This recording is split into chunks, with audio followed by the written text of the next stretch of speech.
to the Oregon State Fire Marshal Office and the Department of Forestry to utilize all agencies of state government to respond to the wildfire emergency as coordinated by the Office of Oregon Emergency Management and authorized by the deployment of the National Guard. And I stand ready to add to or issue another order if new resources or needs are identified. This morning, we stood up our Emergency Command Center and the Joint Information Center to coordinate the response efforts across the entire state, including among the 3 incident management teams we have out in the field right now. The situation is very dangerous. Wind continues to fuel these wildfires with devastating consequences across the entire state of Oregon. People's homes, lives, and land are at risk, and it's not over. If you are in an evacuation area, please pay close attention and listen to local calls to evacuate as needed. This can save your life, your family, and the lives of our firefighters. That means if your area is at a level 2, start, I would say, pack your bags. If it's at level 3, leave immediately. Marion, Polk, and Lane counties, not Lake County, have also opened up fairgrounds to help with evacuations for livestock, with state vets there checking on the livestock. Additionally, smoke caused by these fires can have negative health impacts on Oregonians, especially children and older adults, but also for all of us as we face the COVID-19 pandemic. Depending on where you live in the state, you may already be smelling and seeing dense smoke. Please stay indoors as much as possible right now and be vigilant as the situation rapidly changes.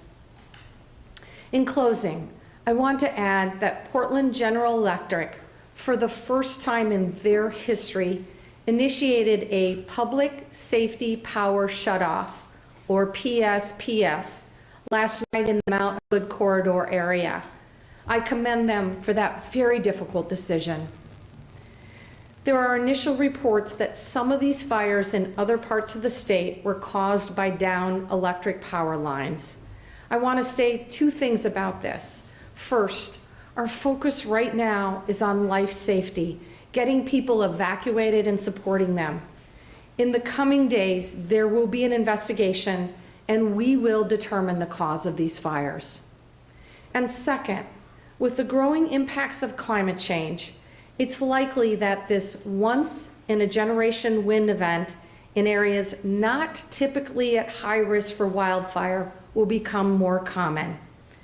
There will be roles for the state legislature and the Public Utility Commission in ensuring we have sufficient fire safety policies in place to evaluate these changing risks for both investor and consumer-owned utilities. Finally, we know we have at least another 24 hours of this wind to sustain. The hot and dry weather is only predicted to continue through the weekend. We know our losses are going to be great, but we know that Oregon is strong and will stand together. Our firefighters, Forest Service, and National Guard stand with you. Friends, families, and neighbors, take care of one another. And with that, I'll turn it over to Doug Graff. Good afternoon.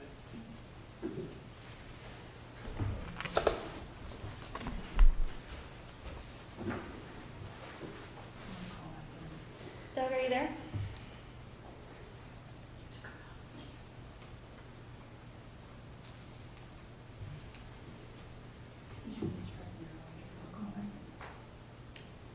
We just lost Doug on the conference line, so we're going to go ahead and move to General Stencil.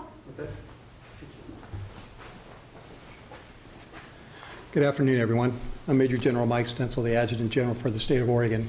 I'm going to give you just a brief update of what our National Guardsmen have been up to this point in time. We've had 4 Black Hawk helicopters over on the east side flying out of Madras. 3 of them carrying water buckets and directly dropping on the fires, with one of them that's remained over there for medevac capabilities. We brought the other 3 back over to this side of the mountains, and we've added 2 more Black Hawk helicopters to support them, not only in dropping on fires with water buckets, but to assist in any evacuation that we can help with once the smoke starts rising a little bit and we're able to fly in there.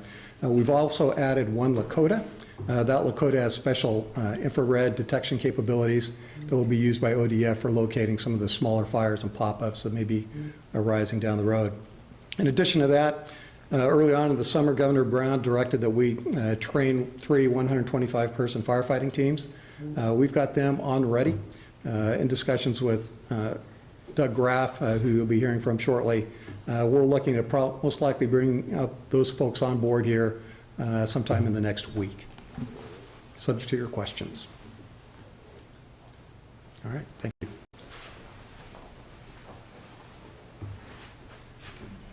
And we're just waiting for Doug and Mariana to come back. Andrew, if you'd like to go.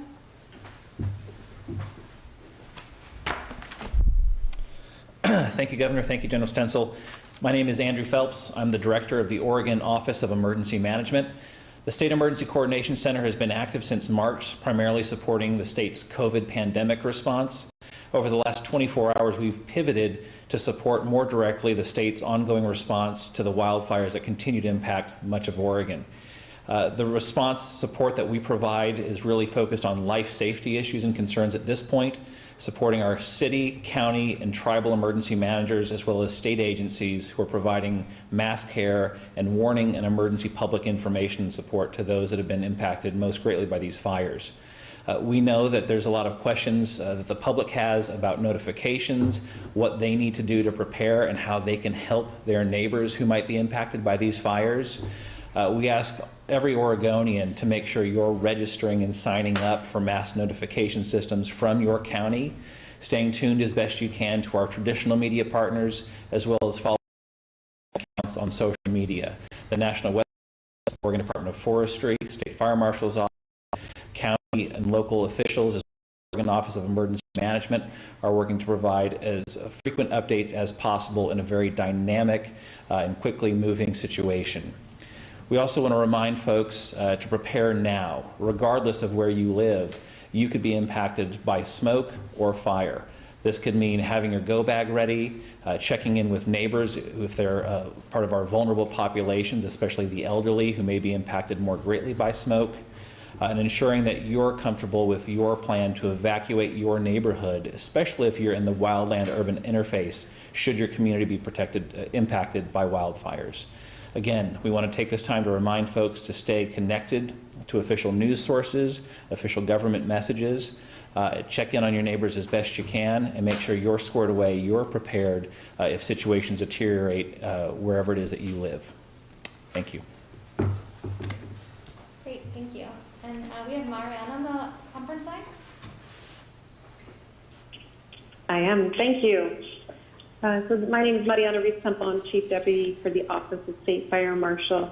I want to talk a little bit about fires throughout Oregon. Oregonians are experiencing a lot of fire during this wind event. I am on the Santiam fire and would like to speak specifically to the rapidly evolving situation that is impacting the Santiam Canyon, pushing through eastern and central Marion County. At this time yesterday, we had 2 wildfires burning on the Willamette National Forest, and these fires were being fought by state and regional forestry firefighters. Those fires were the Beachy Creek Fire and the Lion's Head Fire, and overnight we saw those fires grow as strong easterly winds drove them westward into the Santiam Canyon. The fire growth in this area, however, grew greatly as last night's storm caused down power lines throughout the area, and these communities became under significant threat. Our focus quickly shifted from the fire itself to saving lives and rescue operations. We engaged the local fire districts and local forestry officials throughout the area and throughout the night and throughout the day and the morning to save lives and focus on evacuations.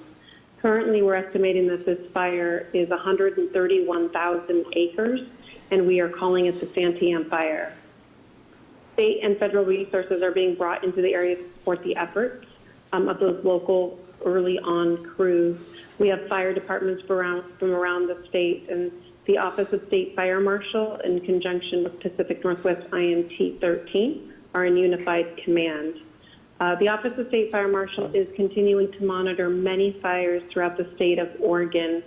We have significant fires in Klamath Falls, on the Holiday Farms fire in Lane County, where we're seeing very similar situations as the Santiam fire, in Washington County, near Henry Hagg Lake, and in Clackamas County. In addition, we're seeing fire in Southern Oregon, Lincoln County, and other areas of the state are experiencing significant initial attacks. I highlight that because with the amount of fire that we're seeing, it is important that all Oregonians are attuned to their county sheriff's office, their evacuation orders. For this fire specifically, the Santiam fire, essentially everyone in the central and eastern Marion County that is not already at a level 2 or level 3 should consider themselves at level 1. And as we continue to see the winds throughout the next 24 hours, increase temperatures throughout the remainder of the week, we know that these fires will be continuing to be on the landscape and continue to be a focus of our firefighters. So we ask all folks to stay attuned to your evacuation orders and continue to practice safe fire practices. Thank you. Great, thank you. And we have Doug on the phone. Yeah, this is Doug Graff, Chief of Fire Protection, Oregon Department of Forestry. How am I coming in, Nikki? Sounds great, thank you. Okay, I think third time's a charm on this one. I heard much of the briefing from my colleagues and the governor, and I appreciate that assessment.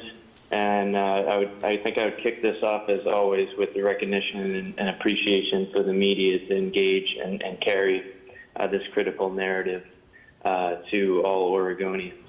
I would highlight a few items to close out the conversation relative to more specifics on the fire conditions, the weather conditions that we'll be facing moving forward, and then walk around Oregon looking at current fire activities so I can see where those pressure points are and where the highest risk that we're seeing over this forecasted weather event. So first and foremost, tonight, we'll continue to see winds in the 20 to 30 mile an hour steady from the east. And that's what's been driving fires for most of the day today. We'll see gusts up into 40 miles an hour from the east. This is down from 50 miles an hour gusts that we experienced yesterday. Tomorrow, more favorable relative to winds, dropping 10 to 15 miles an hour with 25 mile an hour gusts coming from the north.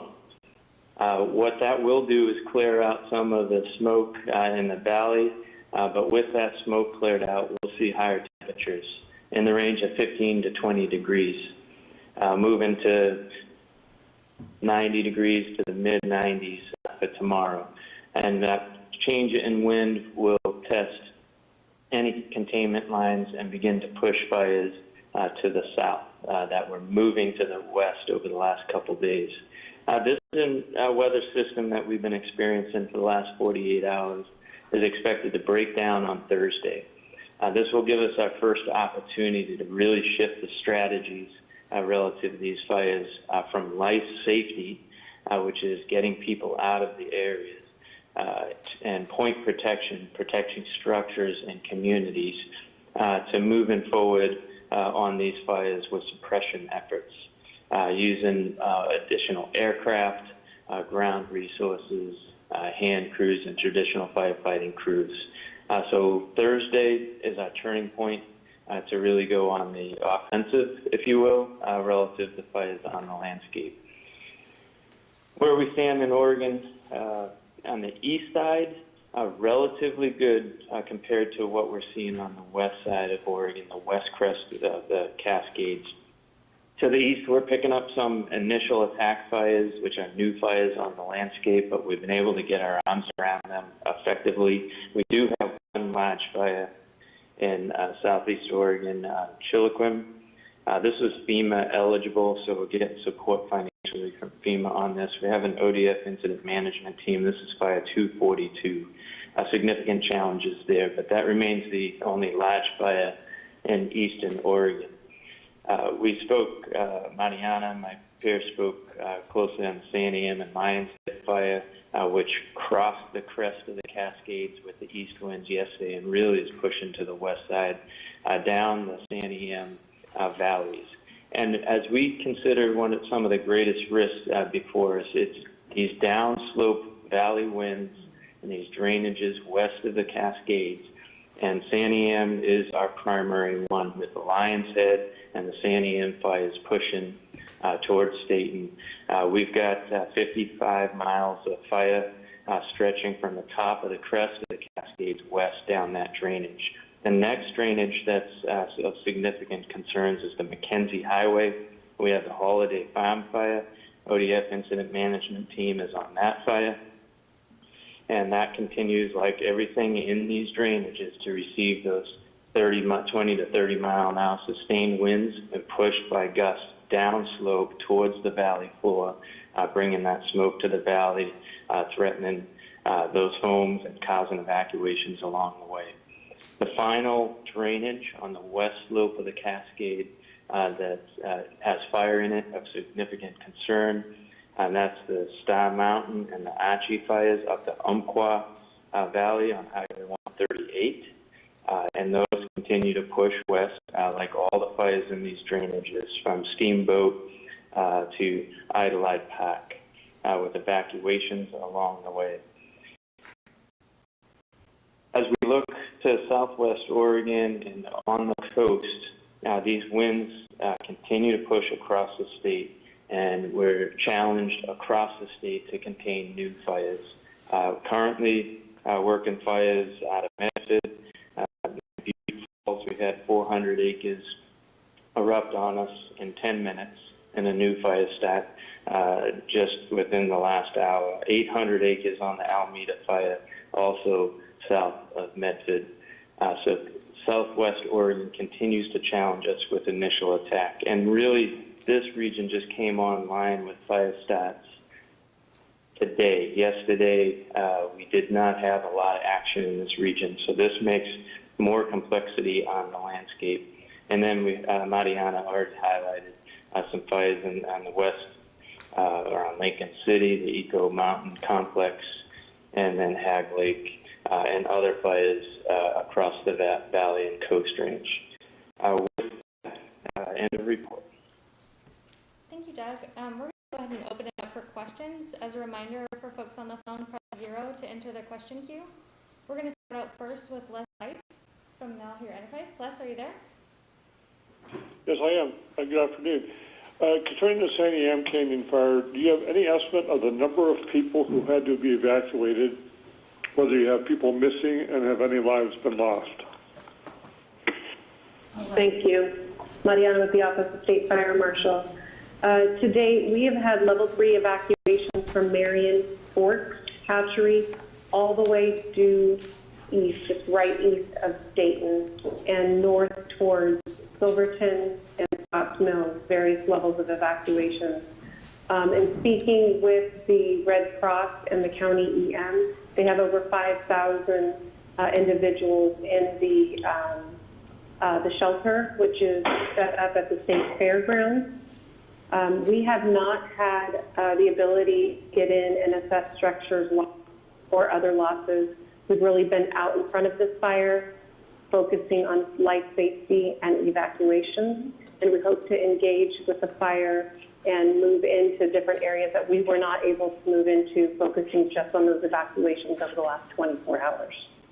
Okay, and if I may follow up, do you have any reports of people being trapped up in the canyon? There have been some reports, for example, at Mongoose State Park at the boat ramp that people have been unable to get out.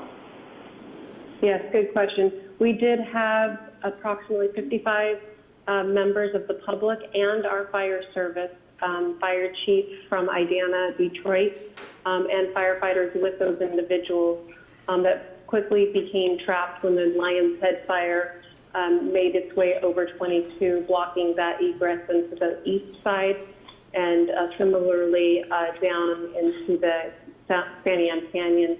We did ensure that we got them to a safe place. We felt it was the best place at that time. And I'm happy to say that currently we're working with the Pacific Northwest Team 3 that's on the Lion's Head, who are actively extracting them out of that area as we speak, and that is being done through Mount Hood on the Brighton Bush side. So we spent about 12 hours working on a plan to get those out with the National Guard, and we were able to get them out on the ground. Just to clarify, so they're being evacuated now, or you've got teams on the way to evacuate them? They reached them, and they're on their way out currently. Okay, thank you. Thank you. Next, we have Claire Withicum. Claire, are you there? Yes, hi, good afternoon. I had a question about the emergency response. I wonder if you could help us understand at this point how many personnel are fighting the fire or evacuating people. Is the focus solely on evacuating people?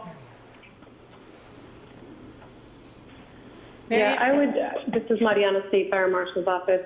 The type of fires that we're seeing currently in those drainages as it's heading in and impacting the communities, our number one priority is evacuation and basic life safety. That has been the majority of what we are doing, either in this area or those other areas that we've highlighted. This event does not give us the opportunity to really get in there and fight fire how we might fight fire in previous events. So this has been an all-out effort of initial attack in all areas of these fires, mainly focusing on evacuation and basic life safety at this time. Claire, this is Okay, and if I may. Claire, this is Governor Brown. I'll just share with you the words of Senator Herman Bearchigger, who I spoke with this morning. He said, given the wind and given the speed the fire's moving, the key words are get the hell out.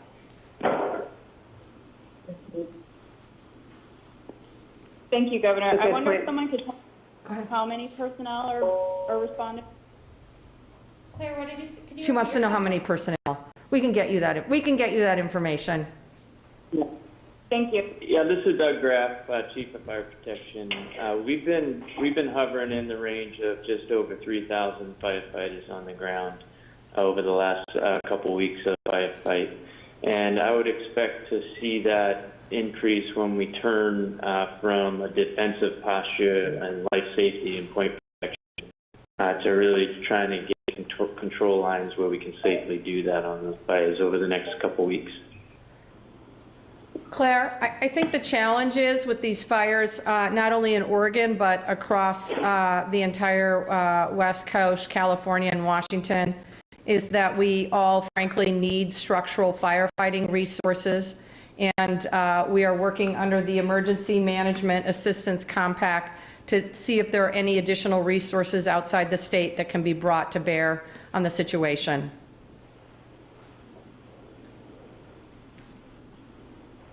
Thanks, Claire. And just as a reminder for folks on the line, press 0 to enter the question queue if you have a question. Next, we have Dick.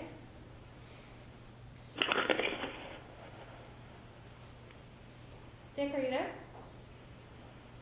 Thank you. I was unmuting myself. First of all, thank you very much for what all of you are doing in regard to this. Can you put this in perspective? I don't recall having a weekend like this in Oregon, or with just all these fires all over. That's my first question. Trying to get a sense of how this compares historically. My second question is, during the 2020 legislature, there was discussion about changing and updating Oregon's firefighting response. That legislation went by the wayside. We know why. Would this summer's firefighting abilities would they have been different and enhanced if that legislation had passed? Thank you. Thanks, Dick. I'll make a few comments and then turn it over to Doug Graff. Two things. Number one, in terms of both historic and unique weather conditions, we have a cold front combined with extreme wind conditions. I would say this is definitely a once-in-a-generation event. But I also want to say to Oregonians, you know, not only in Oregon, but across the entire country, we are seeing the impacts of climate change every single day.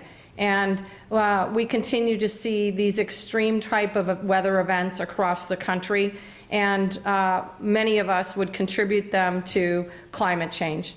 Doug, do you want to talk about sort of the incidences of fire around the state, please? I can do that. Thank you, Governor. To provide context to that question, the simple answer is we do not have context for this amount of fire on the landscape. The word historic weather event was used in describing this sequence of weather events on the front end, and that continues to play out relative to what it has driven on the landscape with fire activity. So specifically the cold front on top of a strong east wind event, both which are typical but not typical together this time of year, with fuel conditions the driest we've seen in over 3 decades, breaking records for fire indices and indications of fire growth potential for 3 decades. You combine that series of conditions and you have a supreme alignment for destructive fires. And that's exactly what we've seen. We have experienced fires cross over the crest of the Cascade once before in 2017 and 2018. So that's not necessarily unprecedented. In that run down the canyons, carrying 10 miles in one afternoon and not slowing down to the evening, absolutely no context for this environment.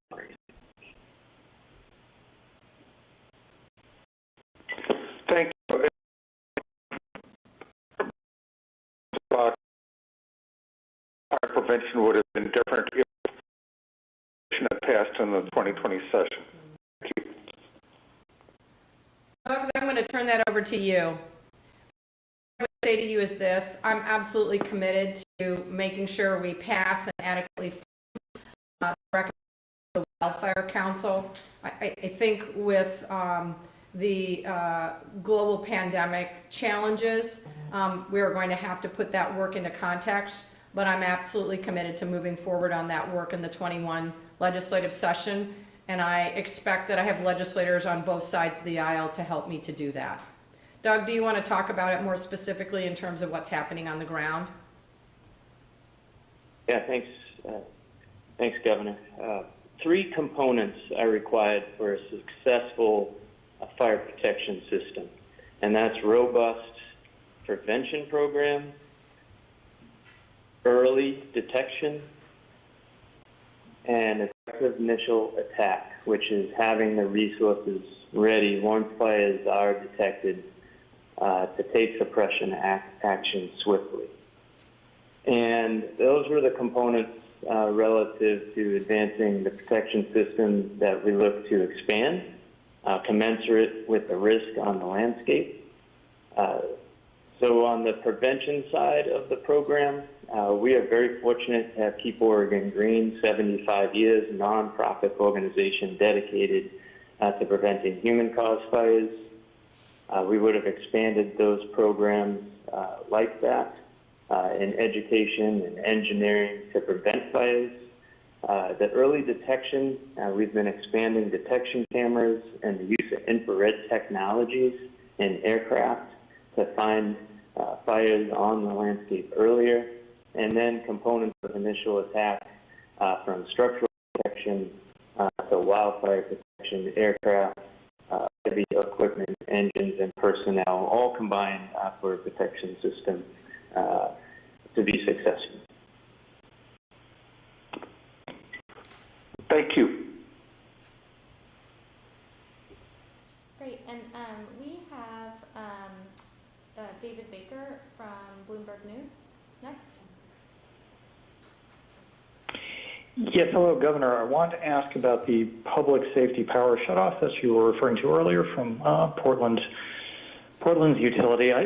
Since you were commending them on taking that step, drastic as it is, are you recommending that any of the state's other utilities do the same while this wind event is still going on over the next day?